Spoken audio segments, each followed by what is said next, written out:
बिस्मिल्लाहिर्रहमानिर्रहीम अस्सलाम वालेकुम जी। रिडक्शन हमने करवानी है। ऑर्गेनिक स्पेशलाइजेशन बच्चों का जो टॉपिक चल रहा है प्रोजेक्ट इट्स द रिडक्शन। उस रिडक्शन में हमने सबसे पहले लेना है नाइट्रोबेंजीन बनानी है फ्रॉम बेंजीन। बेंजीन की रिडक्शन करें तो हमारे पास नाइट्रोबेंजीन बनती है। सो हम लेबॉरेटरी प्रिपरेशन ऑफ नाइट्रोबेंजीन पे आते हैं फ्रॉम बेंजीन।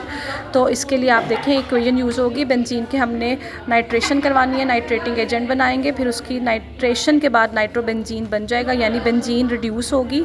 उसके रिडक्शन के बाद हमारे पास नाइट्रोबेंजीन आएगी। तो पहला स्टेप हमारे पास ये है कि हमने नाइट्रेटिंग एजेंट बनाना है। नाइट्रेटिंग एजेंट हमने बनाया सल्फ्यूरिक एसिड और नाइट्रिक एसिड का, फिर उसको हमने बेंजीन में डाला। तो बेंजीन ली हमने। बेंजीन लेने के बाद हम उसमें डालेंगे 8 ml हमने बेंजीन ली। बेंजीन में हमने नाइट्रेटिंग एजेंट डाला। नाइट्रेटिंग एजेंट हमने 14 ml HNO3 और 16 ml सल्फ्यूरिक एसिड का बना के रखा था।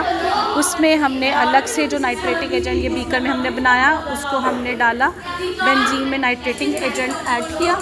अब इस नाइट्रेटिंग एजेंट को ऐड करने के बाद नाइट्रिक एसिड और जो सल्फ्यूरिक एसिड डाला था उसमें नाइट्रोनियम आयन जो बना वो बेंजीन पर अटैक करेगा और हमारे पास आ जाएगी नाइट्रोबेंजीन का सोल्यूशन। हम सेपरेटिक फनल में डाल के इसको अलग से सेपरेट करेंगे। नीचे हम वाटर बाथ रखेंगे ताकि एक्सोथर्मिक सोल्यूशन है वो अपनी हीट रिवॉल्व करे। हमारे पास ये जो सोल्यूशन है इसको हम वाटर बाथ पे हीट करेंगे।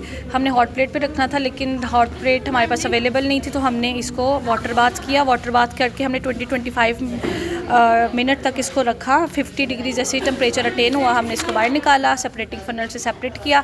हमारे पास येलो सोल्यूशन आ गया। अब हम इसको डिल्यूट करेंगे। इसकी डिल्यूशन इसलिए करनी है क्योंकि हमने नाइट्रेटिंग एजेंट में सल्फ्यूरिक एसिड और नाइट्रिक एसिड लिया था। अब हम नाइट्रिक एसिड को रिटेन करेंगे in the form of nitrobenzene और सल्फ्यूरिक एसिड निकालेंगे। उसके लिए हमने सोडियम हाइड्रोक्साइड का सोल्यूशन बनाया।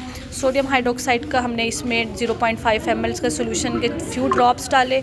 वो सोल्यूशन बनाने के बाद जब हम डालेंगे फिर हम सेपरेटिंग फनल में इसको लगा देंगे। सेपरेटिंग फनल में हमारे पास जो एसिड है वो अलग लेयर बना लेगा और नाइट्रोबेंजीन अलग हो जाएगा। अब इसकी सेपरेशन की जो येलोइश लेयर आएगी वो हमारे पास नाइट्रोबेंजीन है जिसका बॉइलिंग पॉइंट 210 डिग्री सेल्सियस है। ये हमारे पास कंफर्मेशन है कि हमारी नाइट्रोबेंजीन